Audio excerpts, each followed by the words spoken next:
7ª semana desse trimestre. Todo trimestre tem 13 semanas, nós estamos já passando da metade.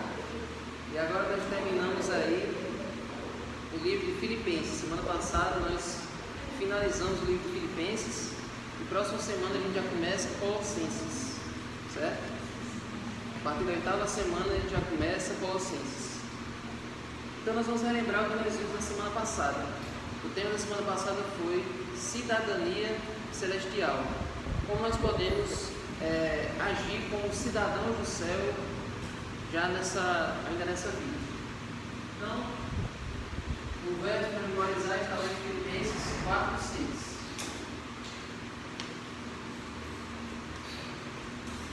Filipenses capítulo 4, verso 6.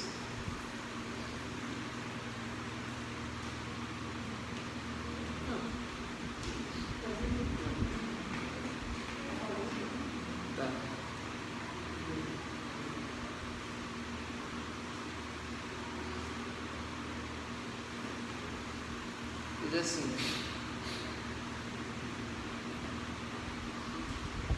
nas versões antigas diz assim: não andeis ansiosos com coisa alguma. Só que aí nessa nova versão agora, das novas versões, ao invés de ansiosos, ele coloca preocupados. Que possa ser que a pessoa confunda a ansiedade com a doença da ansiedade. Só que aqui no caso é ansiedade de preocupação com o futuro, né? Ficar se antecipando. Não fiquem preocupados com coisa alguma, mas em tudo sejam conhecidos diante de Deus os pedidos de vocês pela oração e pela súplica com ações de graça. Então essa semana vai falar de vários temas. Primeiro nós vamos falar sobre quem nós devemos imitar, quem deve ser o nosso exemplo. Nós vamos ver a questão de estar sempre alegres em Deus, não importa a circunstância. Nós também vamos ver que nós estamos nesse mundo, mas nós somos de outro. E nós também vamos ver o segredo de estar contente em qualquer situação. E, finalmente, no que a gente deve pensar. Quais devem ser os nossos pensamentos, uma vez nós estamos nos preparando para ir para o céu? Como é que deve ser a nossa mente? O que a gente deve pensar? Será que a Bíblia diz como é que deve ser a nossa mente? Então, vamos lá. Primeira coisa, no domingo nós vimos modelos de conduta. Toda pessoa, quando cresce, sempre tem alguma referência, sempre tem alguém que a criança se espelha. Inicialmente, as crianças se espelham nos pais, ali, porque eles convivem desde o nascimento. Mas a gente sabe que ao longo da vida, as pessoas vão tendo outras referências, vão tendo outros modelos para ir seguindo. Primeiro começa com os pais, depois vão querer copiar os amigos, depois vão querer copiar algum jogador, alguém famoso que a pessoa olha na televisão. Então a gente sempre quer copiar alguém, a gente sempre quer imitar alguém. Existe até um ditado que diz que todos nós nascemos originais e nós morremos cópias. A gente nasce zerado, mas a gente morre sendo a cópia de outra pessoa. A gente sempre imita o comportamento de alguém, né? E aí, qual é uma pessoa que você se inspira, uma pessoa que é um modelo na sua vida?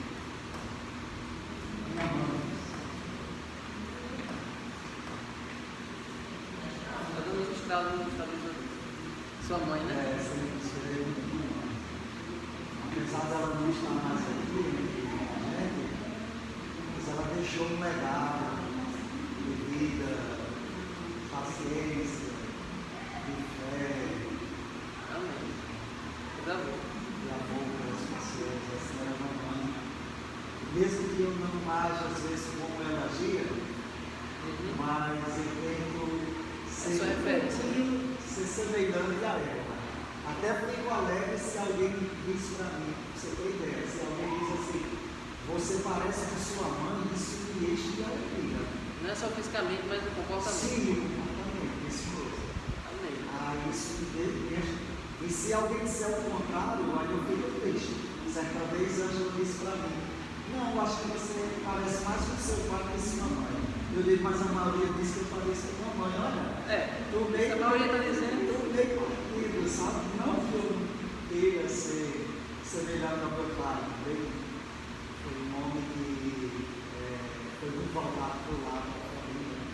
Essa coisa que você falou, da referência, a gente procura alguém. Pois é. Quem mais tem alguma referência? Deodécio desse tamanho dele. Uma pessoa que você se espelha, uma pessoa que você quer imitar, uma pessoa que para você é uma referência de exemplo para seguir.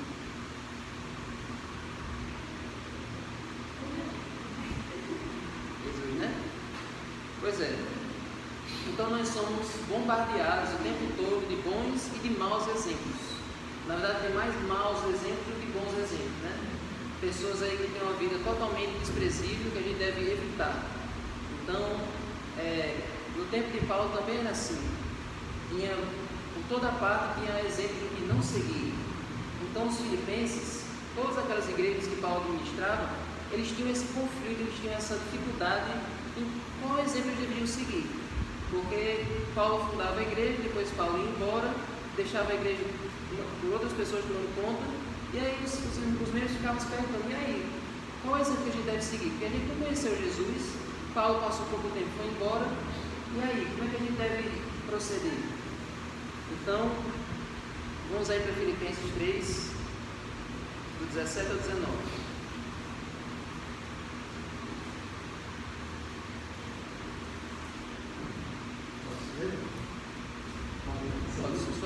Só o pessoal achar. Pode ir. Nessa versão, irmãos, sigam livros o meu exemplo e observem os que vivem de acordo com o padrão que lhes apresentamos. Pois, como já lhes disse repetidas vezes e agora repito com lágrimas, há muitos que vivem como inimigos da cruz de Cristo.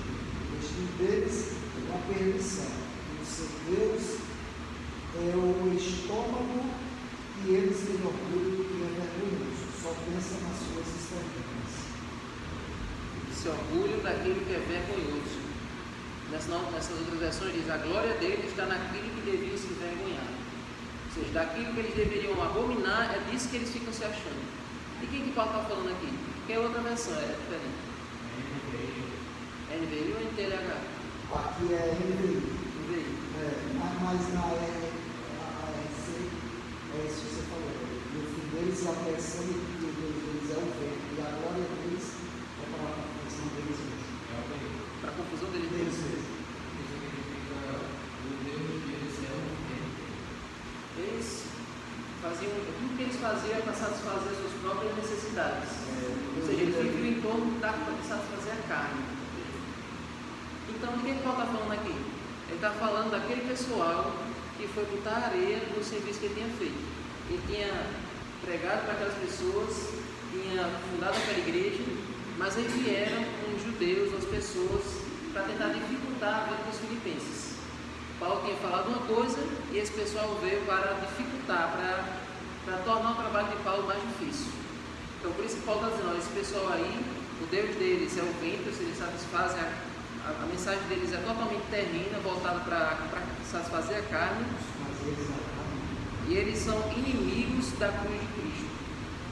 Uma coisa interessante de notar aí é que Paulo não fala deles como inimigos meus. Esse pessoal aí são meus rivais, são meus inimigos, são meus adversários. Não. O que eles estão fazendo é contra Jesus. Eles são inimigos da cruz de Cristo. Eu sou um apóstolo de Jesus e eles são inimigos de Jesus. Eles estão fazendo o trabalho contrário. Mas Paulo fala desse pessoal com emoção, né? Se ele... Qualquer pessoa ia dizer assim: esse aí é meu concorrente. Eu estou fazendo meu trabalho e eles estão concorrendo comigo, estão querendo ser mais famosos do que eu. Se fosse qualquer outra pessoa que não tem o Espírito de Jesus. Então Paulo ele não ficava se achando, né, pela posição que ele tinha, e nem ficava tendo esse sentimento de vingança, de revolta contra essas outras pessoas. Na verdade, o que ele diz aí no verso 18? Pois muitos andam de nós, dos quais repetidas vezes eu lhes dizia, e agora digo até chorando. Ou seja, ele não tinha raiva desse pessoal, ele tinha pena, porque eles estavam entendendo errado o Evangelho e estavam desencaminhando os outros da verdade. Então Paulo, ele tinha amor até pelas pessoas que discordavam dele. Isso é uma lição muito profunda para a gente.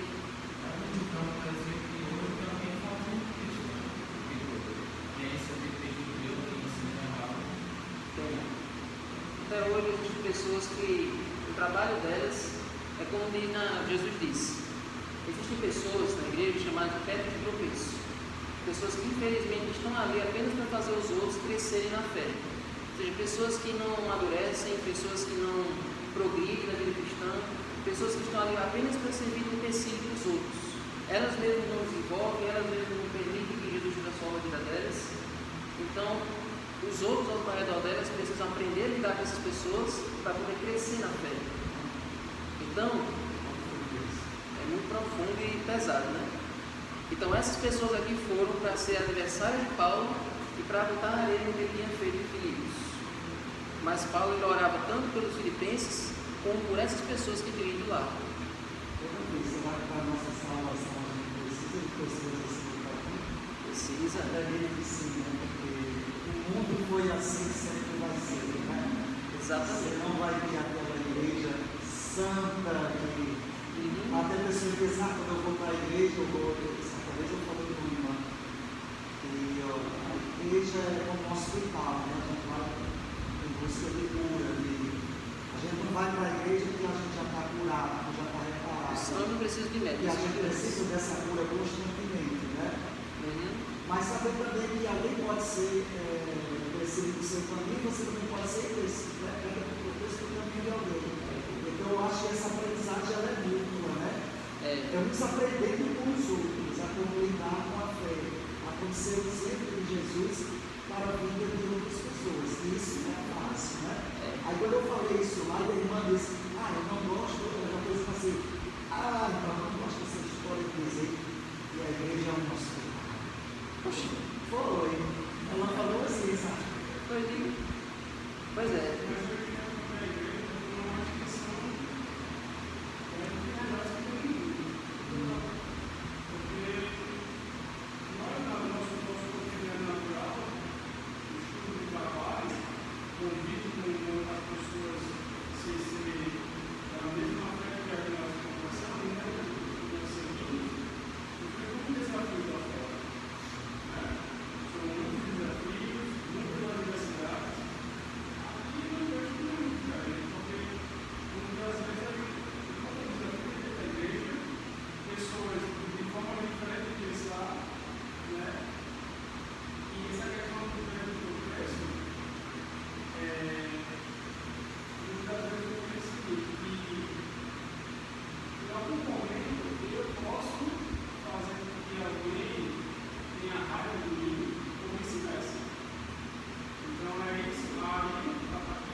Essa lição não é a gente pensar assim, será que fulaninho é uma pedra de tropeço? Não é apontar para o outro e investigar quem é a pedra de tropeço, quem é a minha pedra de tropeço. É você se olhar e dizer, será que eu estou sendo uma pedra de tropeço para outra pessoa? É esse o segredo. Será que eu estou atrapalhando a salvação dele? Será que eu estou tornando o dia dele pior? Então é para a gente se colocar, será que eu estou sendo esse inimigo da cruz de Cristo? Ao invés de estar aproximando as pessoas para Deus, eu estou afastando, tirando elas da igreja. Então, a gente não deve apontar para quem que acha que deve ser. É para a gente se colocar no lugar e achar, será que eu estou sendo isso? O que é que eu posso alcançar? Ou na verdade, a gente falando não para os lições iniciais. O Acã foi uma pedra de tropeço para todo Israel. Por causa dele, o país inteiro perdeu. Né? Pois é. Mas aí, vamos lá. Verso 17. Por que Paulo pede para os irmãos serem imitadores dele? Filipenses, eu quero que vocês sejam meus imitadores. Por que Paulo pedia para os fiéis imitarem o comportamento dele?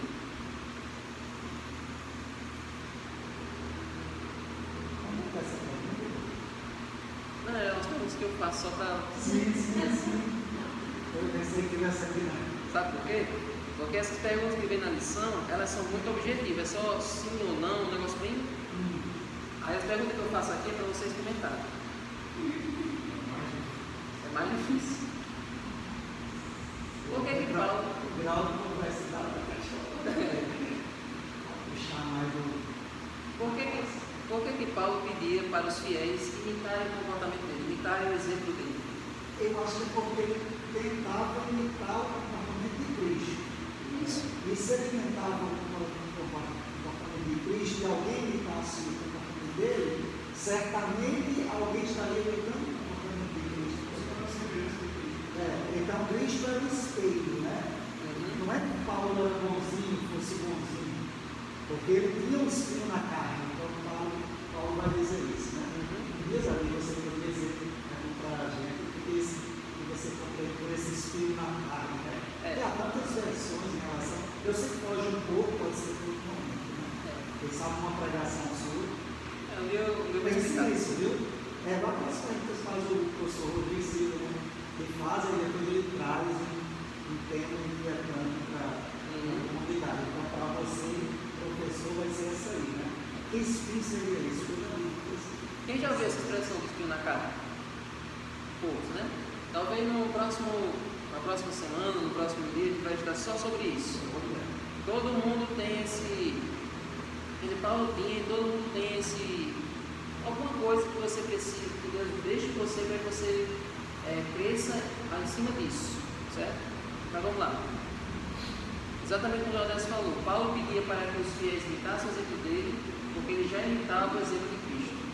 É muita responsabilidade uma pessoa dizer isso, né? Você tem que seguir o meu exemplo, porque eu já estou seguindo o exemplo de Jesus. É uma moral muito grande que a pessoa tem que ter para afirmar isso. Sejam meus imitadores. Em algum momento, Paulo também vai dizer que ele é crucificado por Cristo. Se ele é crucificado com Cristo, acredito que ele assumiu as dores também com Cristo, né? E se carrega o corpo, as marcas. Então carrega o corpo as marcas de Cristo. Então é isso que talvez ele chama a comunidade também a ser. Morrer com ele. Já não é ele mais que vive, mas Cristo que deve viver na gente, né? E isso aí é algo pessoal, com você, comigo, com a comunidade de fé, né? Cada um querendo se aproximar o máximo possível de Deus. Eu achava que quando falava isso é uma certa blasfêmia, ele dizia, poxa vida, não é Deus. Peguei como eu sou, né? E Deus não está no universo, não está ali, e eu queria ser semelhante a ele. Mas isso é uma. Mas aí depois eu comecei a entender o que era ser esse semelhante. Porque o nível de semelhança que a gente foi em Cristo, eu acredito que a gente já tem que imitar um pouco, né? E eu acho que é por aí para a gente crescer na fé. A gente nunca vai, só quando a gente tiver um corpo glorificado, que nós não vamos ser igual a ele, até porque na escala de hierarquia do céu, se eu puder falar assim, lá eu acho que o livro de profecia vai dizer que Cristo vai ser o maior de todos, depois ele vem nossos primeiros pais, e depois nossos pais na estatura, vamos ser nós. Então acredito que uma reunião de sábado com Jesus, a gente vai ver bem sim os nossos primeiros pais aí. Pois é. Então, é exatamente isso. E agora nós vamos seguir no verso 20 e 21.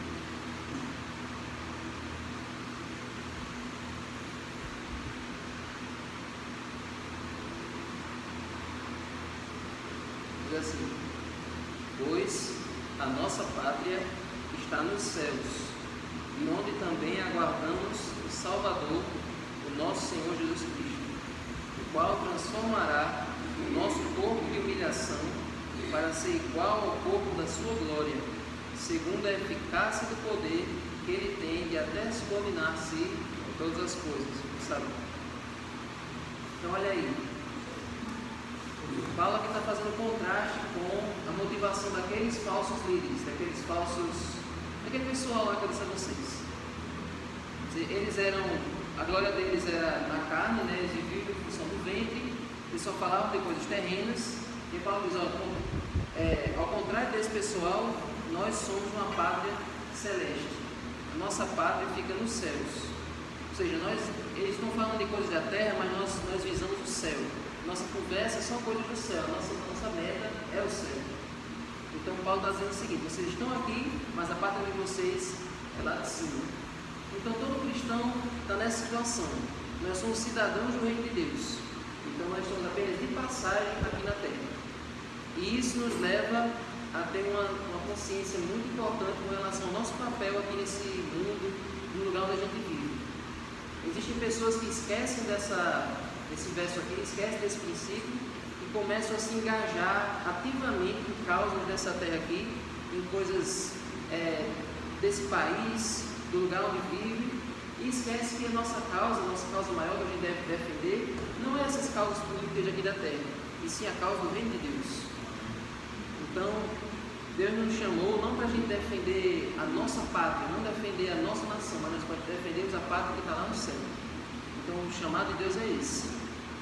Então, por isso que nós não vemos o adventista participando de coisas políticas, protestos, manifestações, aquelas carreadas, aquelas passeadas, aquelas coisas, porque aquilo ali você está se engajando, você está dando sua vida, está dando ali dedicando seu tempo com uma causa que não leva a lugar nenhum.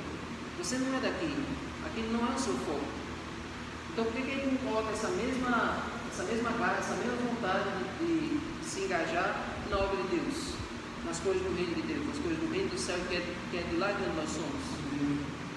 Então, gente, a nossa pátria é do céu, a nossa cidadania é do reino de Deus.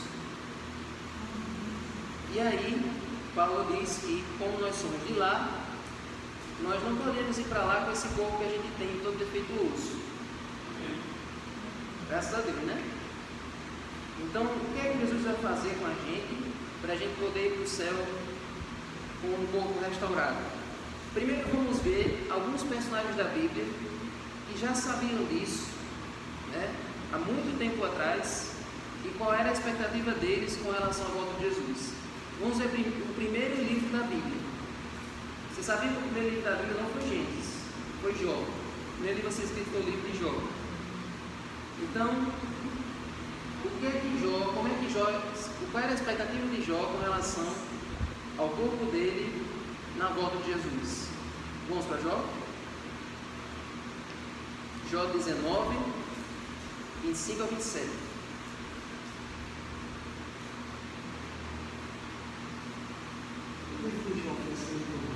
Foi. Primeiro escreveu Jó, depois escreveu os outros 5 livros. Jó 19. Gênesis a Deuteronômio foi ele que escreveu. Jó é depois, antes de Salmos. Jó 19, do 25 ao 27. Lembrando que aqui Jó estava naquela situação, com o corpo cheio de feridas, perdeu a família todinha, a esposa tinha deixado ele, estava só aqueles amigos da onça ali perturbando ele todos os dias. Nesse momento aí. Ele ficava arrancando as feridas com caco de telha. Provavelmente ele estava com lepra. A lepra, vocês sabem que além de corroer a pele, ela deixa no osso, deixa na carne viva ali, ó, a pele da pessoa. Coça muito. E aí o que foi que Jó disse? Ele achava que ia para o reino de Deus daquele jeito? Vamos ver. Porque eu sei, Jó 19, 25 ao 27. Porque eu sei que o meu Redentor vive e por fim se levantará sobre a terra. Ele sabia que Jesus é Deus, que Jesus vive e que o dia iria voltar. Ao 26. Depois, revestido este meu corpo da minha pele, em minha carne verei a Deus. Eu verei por mim mesmo, os meus olhos o verão e não outros. De saudade o meu coração desfalece de mim. Olha aí que esperança Jó tinha, uma coisa que ele ainda não tinha visto. Ele tinha saudade de uma coisa que ele ainda não tinha visto, ainda não tinha vivido ainda. Então Jó ele já tinha essa esperança da volta de Jesus muito antes. Na verdade, a volta de Jesus, a vinda de Jesus já era uma coisa profetizada desde o começo, desde Gênesis, desde Adão e Eva. Gênesis 3,15 fala da morte de Jesus, né, da salvação. Mas Enoque já profetizava sobre a volta de Jesus. Então provavelmente Jó também sabia que Jesus iria se manifestar. Mas Enoque não está aqui não, isso é uma pessoa que fala que... tem as pessoas que falam. Não, aquele que fala de Enoque é muito pouco, né? Só que quando a pregação passada foi sobre Enoque. Achei até interessante algumas proporções que ele não falou, assim, que ele percebia. Os textos da Bíblia que falam dele é só em Gênesis e lá em livro de Judas.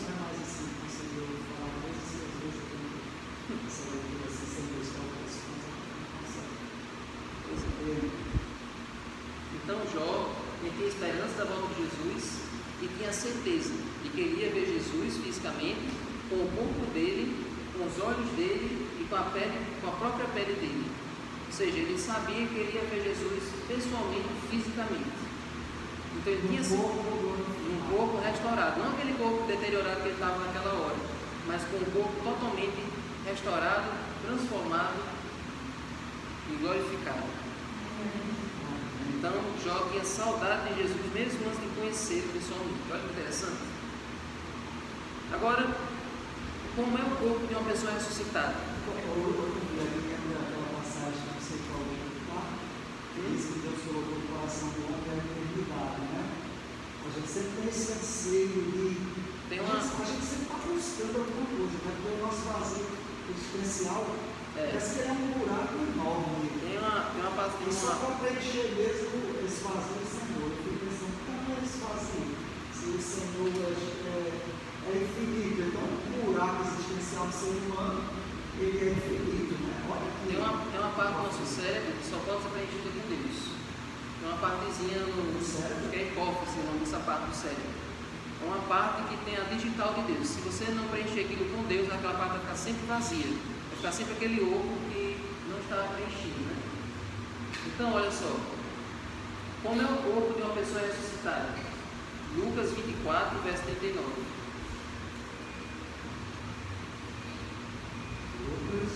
Lucas 24, verso 39.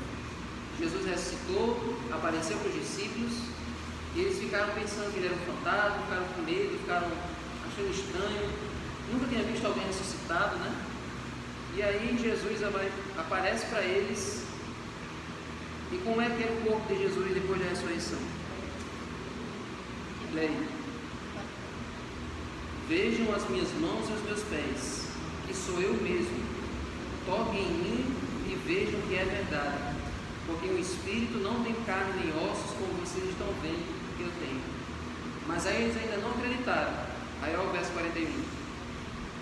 E por não acreditarem eles ainda, por causa da alegria e como estavam admirados, Jesus lhes disse: vocês têm aqui alguma coisa para comer? Então lhe apresentaram um pedaço de peixe assado e ele comeu na presença deles. Então, gente, isso tudo Jesus fez para provar que ele era real, que ele tinha ressuscitado um corpo físico, que ele estava literalmente diante deles. Ou seja, quando você ressuscita, você não ressuscita como um espírito, como uma entidade, você ressuscita no seu corpo, como uma pessoa que você é. A diferença é que acontece uma transformação. Mas que transformação é essa?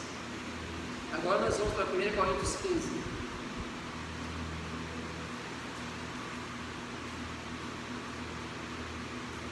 Acontecem 3 transformações em uma pessoa quando ela é ressuscitada. O que vai acontecer com cada um de nós, quer dizer, com aqueles que passaram pela morte, né?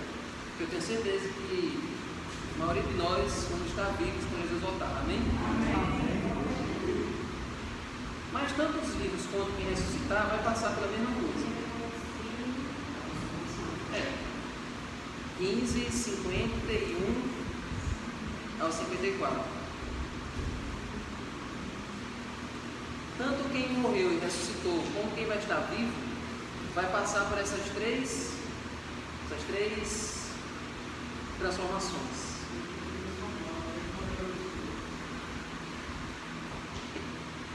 Olha aí. Eis que eu vos digo um mistério: nem todos dormiremos, está vendo? Nem todo mundo vai passar pela morte. Mas veja que Paulo ele já tinha esperança da volta de Jesus na época dele. Ele achava que Jesus fosse voltar no tempo dele, há quase 2000 anos atrás, né? Olha como a expectativa estava grande. Nem todos dormiremos, mas transformados seremos todos. No momento, no abrir e fechar de olhos, ao ressoar da última trombeta. A trombeta soará e os mortos ressuscitarão incorruptíveis. Essa é uma palavra que vocês veem direto em falar de Jesus, vocês nunca sabem o que é. Incorruptível. O que é uma coisa incorruptível? Sem corrupção, sem decomposição, sem corrosão, sem defeitos. Quando a gente morre, a gente sabe que vem os vermes e comem a pele da gente, vão consumindo, até a gente virar pó, fica só o esqueleto, os cabelos, depois com o tempo os ossos também viram pó, né? Os cabelos são a última coisa a ser decomposta. Mas olha só, nós vamos ressuscitar incorruptíveis, sem nenhum sinal de decomposição, sem nenhum sinal de doença. Então a primeira transformação é física. Nós vamos ressuscitar com o corpo restaurado. Se você tem alguma deformidade, se você tem alguma coisa, a pessoa, por exemplo, que morreu de Covid, vai ressuscitar sem a Covid. A pessoa que morreu, a pessoa que era cega, vai ressuscitar com a visão. A pessoa que era paralítica vai ressuscitar podendo andar. Então, todas as deformidades físicas vão ser restauradas naquele dia da volta de Jesus. Eu fico pensando, esses sinais do sol da infância, né, pra gente? No meio do bandido, sabe? Eu tenho uma pele muito cheia de marcas. A pele de mãe da boca é cheia das sinais. Mas é muito cheio de marcas, né? As cicatrizes que a gente carrega.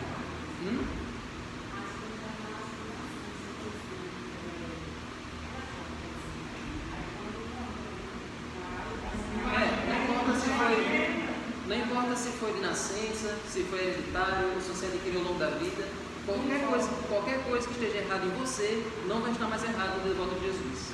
Vai ficar perfeito. E aí, porque aqui no finalzinho diz, nós seremos transformados. Essa transformação é total. E vai ser contínua. Lá no Espírito de Profecia diz que a gente vai ser transformado no dia da volta de Jesus, mas ele vai continuar evoluindo, continuar melhorando, desenvolvendo durante a eternidade. Ele vai crescer, a nossa altura vai crescer, a nossa pele vai ficar uma pele de jovem, não vai ter mais rugas, não vai ter mais as pregas, vai ficar. Por isso que não adianta fazer botox, tem que fazer cirurgia. Deixa um cirurgião de vida fazer implante de cabelo.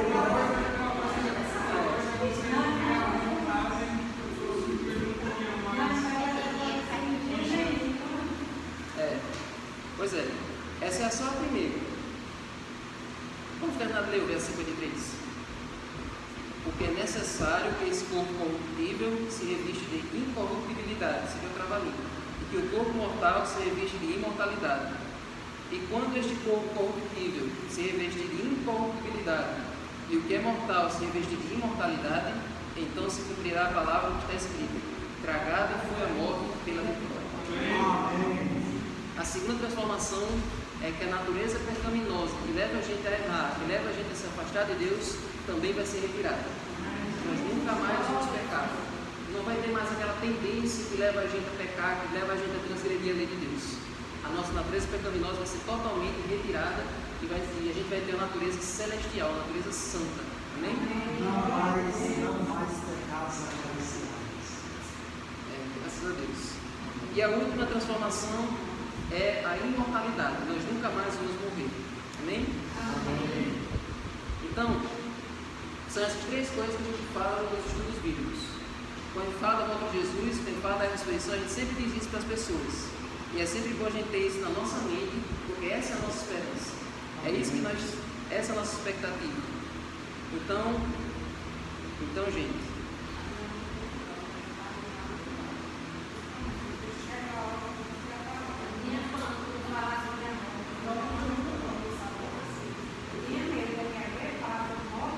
ainda bem que vocês já adiantaram a próxima pergunta. Eu ia perguntar quais foram os medos que a fé tirou de você, coisas que você tinha medo e que hoje a Bíblia tirou de você. Os medos que você não tem mais, medo da morte. Eu acho que eu também.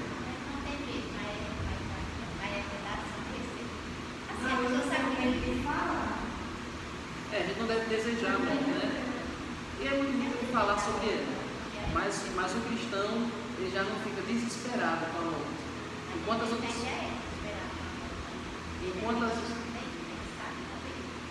as outras pessoas, elas ficam sem esperança, ficam sem chão, o adventista, o cristão, principalmente o adventista, ele olha para o futuro, ele se consola mais rápido.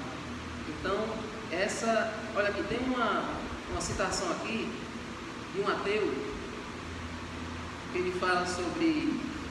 Ele tem várias opiniões assim, bem questionáveis, mas ele diz que o cristianismo, ele nos permite não apenas vencer o medo da morte, como vencer a própria morte.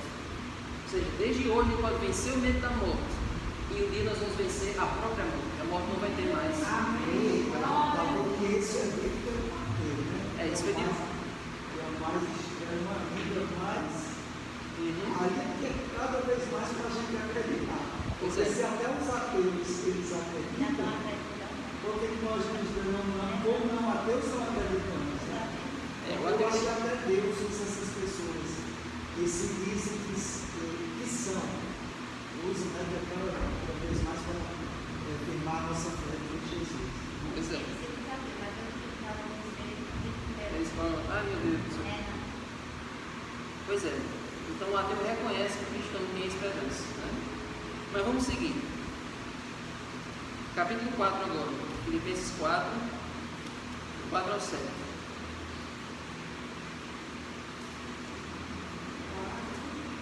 Filipenses 4, 4 ao 7. Quero chegar no verso mais famoso do livro de Filipenses.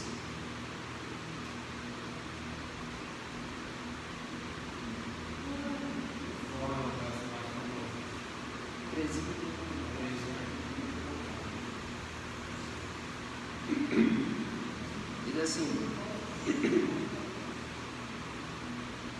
esse 2 e 3 é só ele falando com algumas pessoas, né? Mas se dirigindo a algumas pessoas.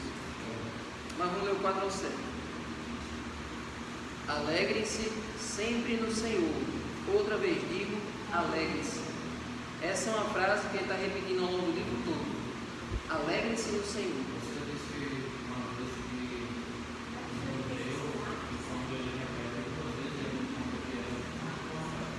Eu disse isso não, mas é verdade. É verdade. Então, é exatamente o que ele repete algumas coisas mais de uma vez, porque é muito importante. Eu acho que Jesus fez isso quando disse Marta, Marta. É uma forma de chamar a atenção. Não tem algumas passagens de Jesus até? Por exemplo, quando Jesus ele vai contar com os discípulos que ele vai morrer, Jesus conta 3 vezes. Tanto é que quando você vai olhar nos evangelhos, nesse subtítulozinho que aparece, a primeira vez que aparece é Jesus fala aos discípulos sobre a sua morte. Aí você vai umas páginas para frente, de novo Jesus fala para os discípulos sobre a sua morte. Aí você vai mais para frente, ainda outra vez Jesus fala para os discípulos sobre a sua morte. A Bíblia tem repetição para ênfase, né? De verdade, de verdade, de verdade te digo. Para querer dizer que aquilo é algo para eles anotarem na cabeça, para eles não se esquecerem. É isso aí, Eu acho que eu vi não, mas é interessante, né? Então, por isso que Paulo diz várias vezes nesse mesmo livro: alegre-se no Senhor. Provável foi. Vamos ler. Que a moderação de vocês seja conhecida por todos. Perto está o Senhor. Aí agora o verso que a gente leu. Não andeis ansiosos por coisa alguma, ou não fiquem preocupados com coisa alguma, mas em tudo sejam conhecidos diante de Deus os pedidos de vocês, pela oração e pela súplica, com ações de graças. Amém? E a paz de Deus, que excede a todo entendimento, guardará o coração e a mente de vocês em Cristo Jesus. Então, Deus, várias vezes no Novo Testamento, Jesus ele se preocupa com a nossa saúde mental. Ele sempre fala para a gente não andar ansioso por nada. Tem pelo menos 3 versos que falam sobre ansiedade. Vamos lá em Mateus 6. Um em Mateus 6. Mateus 6, 33, Só lembrar exatamente como é que Jesus fala. Não andeis ansioso por coisa alguma. Deixa que a cada dia o seu mal. Não precisa abrir, mas eu vou ler aqui para vocês. Ó.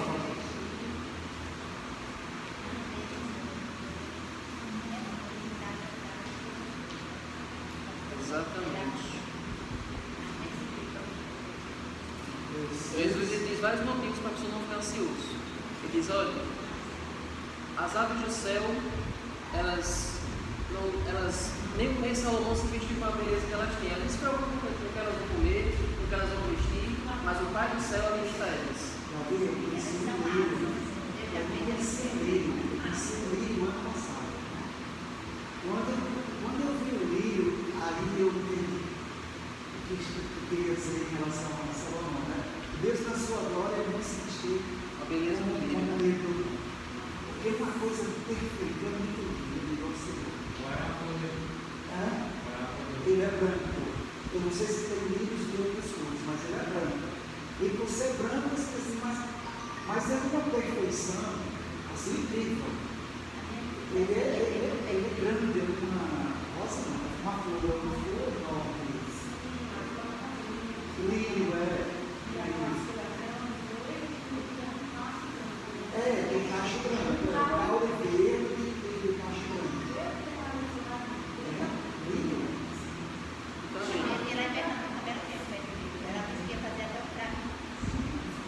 Pois é. Então Jesus diz para a gente não andar ansioso, porque Deus sabe quantos fios de cabelo tem na nossa cabeça. Ele sabe o que a gente pensa, Ele sabe onde a gente está. Então Jesus disse já para a gente não andar ansiosos. Aí vem Paulo e repete, não andar ansioso por coisa alguma. E aí a gente chega lá em Pedro 5,7, que diz que lançai sobre ele toda a vossa ansiedade, porque ele tem cuidado de vós. Amém. Entregue o teu caminho ao Senhor, confie nele e o resto ele fará. Davi, uma passagem aqui que eu entendia, e eu toco na lição para explicar, era em relação a esse com ação de graças, que ele fala aqui no final, né? Está no Filipenses 6,7, né? Eu acho que 7, não é isso? Vocês. Que diz que não devemos confiar que nossas orações. Esse foi uma ação de graça que quando as nossas petições vai dizer assim, devemos confiar que nossas orações elas já foram ouvidas, né? Mesmo antes de ver o resultado, pois Paulo nos orienta a orar com ação de graça. Eu não queria esse final assim com ação de graça. É saber que mesmo antes de você ver o resultado, é como se a sua oração já tivesse não, ela já foi ouvida, né? Porque muitas vezes antes da gente pedir, isso é isso. Qual é o segredo para a gente ter essa atitude aí? Já agradecer pela bênção antes dela chegar. É muito difícil você agradecer para uma coisa que você ainda não chegou a tocar, que você ainda não chegou a ver, ainda não chegou a ver se manifestando, né? Por que a gente deve agradecer por algo que ainda não chegou para nós? Mas isso aí não é a fé, é a coisa que É fé que Deus já ouviu e que Deus já preparou aquilo para nós. Mas aí a gente só tem fé de que Deus vai entregar, que Deus vai atender.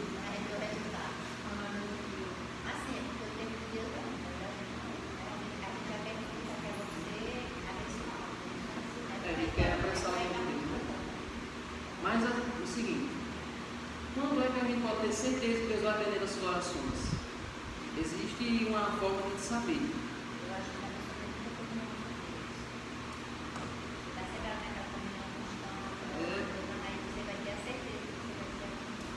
Exatamente, você disse aí a chave certa. Na comunhão com Deus, no contato direto com Deus, que você tem todos os dias, você começa a saber qual é a vontade de Deus, o que é que Deus gosta, o que é que Deus quer. Uma pessoa que não fala com Deus, uma pessoa que só busca Deus quando é conveniente, ela não sabe qual é a vontade de Deus, ela não sabe o que é importante para a vida dela. Então ela pede várias coisas que não acrescentam. Pede coisas temporárias, coisas supérfluas, coisas que não agregam em nada na vida dela. Aí esse pedido a pessoa não precisa nem ter fé de que Deus não vai atender. Lembre-se que Deus tem 3 respostas.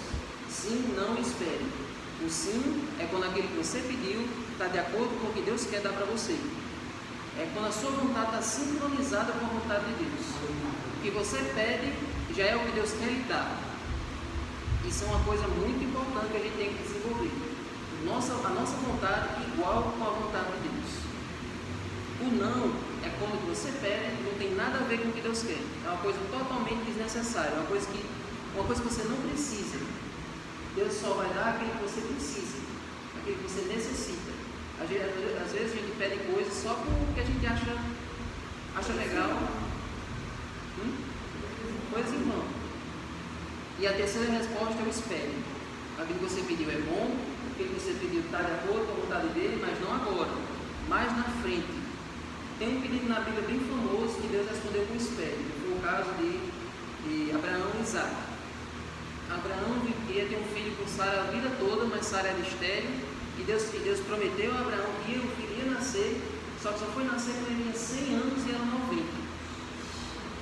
Aí por que Deus demorou tanto para atender o pedido? Por que Deus disse espere? Para o milagre ficar ainda mais aparente. Se Isaac tivesse nascido quando ela tinha 30 e poucos anos, estava dentro do período, né? Mas um filho nascer com uma pessoa com 90 anos,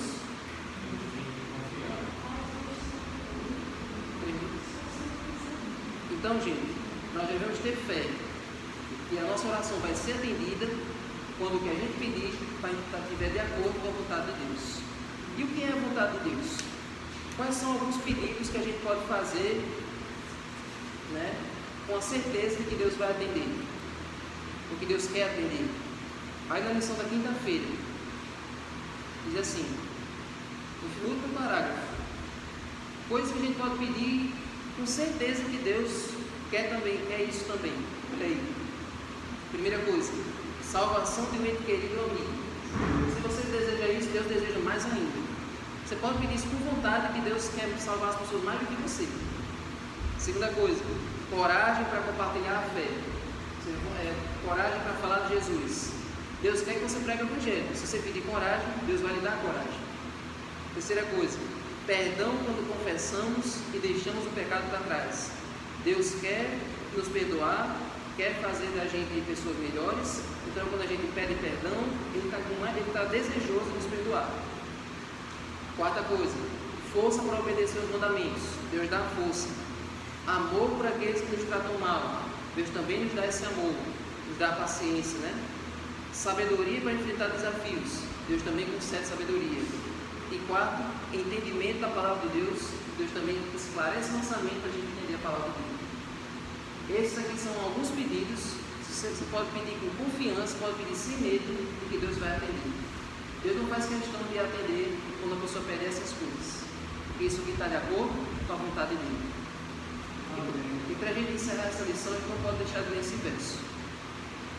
Filipenses. Sim, a gente pulou o verso 8, né? Vamos ler o 8 e depois o 13.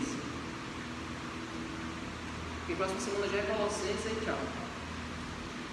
Eu nunca mais vou voltar para Filipenses, tá? Olha aí. Eu tenho apenas 1 minuto. Finalmente, irmãos, tudo que é verdadeiro, tudo que é respeitável, tudo que é justo, tudo que é puro, tudo que é amável, tudo que é de boa fama, se alguma virtude há e se algum louvor existe, seja isso que ocupe o vosso pensamento. Amém. O que é que eu devo pensar? O que é que deve ficar na minha mente? São os reels que eu vejo no YouTube, é as coisas do TikTok, é as besteiras que a gente vê na televisão, que a gente fofoca de outra pessoa. O que é que deve ficar na nossa mente? Quais são as coisas que a gente deve ocupar a nossa cabeça? Lembre-se daquele velho ditado, cabeça vazia. Com o que é que a nossa cabeça tem que estar cheia? Com tudo isso aqui. Coisas respeitáveis, coisas boas, tudo que é puro, coisas puras, coisas verdadeiras. Lembre-se, tem tudo que é amável, tudo que é de boa fama, coisas que são de boa índole. E se tiver alguma virtude, se ensinar alguma lição de vida, é isso que deve ocupar a sua cabeça. Não enche sua cabeça com coisa ruim. Não enche sua cabeça com crimes, com violência ou com coisas contra a palavra de Deus.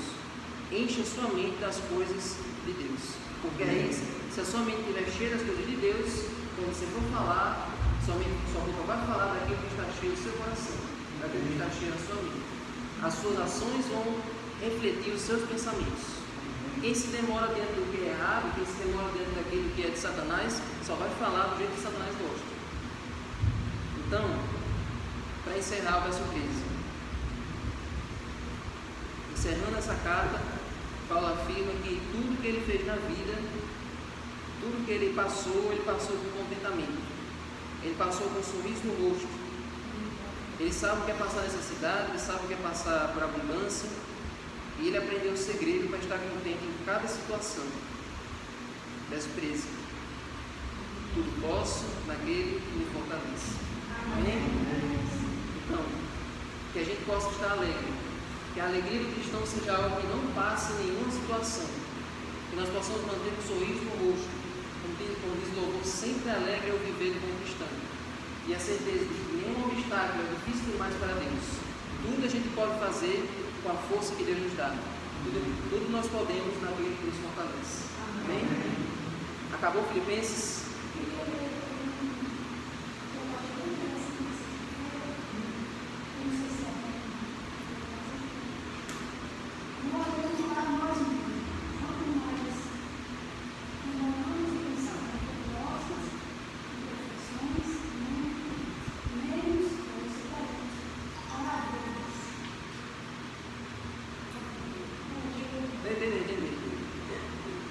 Então, o segredo é não se demora olhando para as suas imperfeições, para os seus defeitos.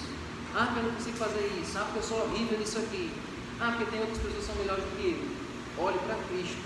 É Ele que dá força a você. É Ele que faz você ser melhor do que você é. Ele olha para você e olha o que você pode se tornar. Ele não olha o que você é agora. Ele olha o potencial que você tem. Não se demora olhando para suas falhas, seus erros. Olhe para Cristo, que Ele é perfeito, e Ele pode nos fazer ser perfeitos também. Amém. Está de pé, vamos orar? Senhor Deus, muito obrigado, Senhor, por essa lição maravilhosa, por esse livro que nos ensina tanta coisa, que desse livro, Senhor, nós possamos tirar lições para a nossa vida, como a lição da alegria, do contentamento em cada situação, em cada circunstância, e também a certeza de que se nós confiarmos em Ti, nós poderemos tudo, porque é o Senhor que nos dá força, é o Senhor que nos fortalece. Fique conosco, eu sou agora o restante desse culto, hoje a cada um aqui, em nome de Jesus. Amém. Amém.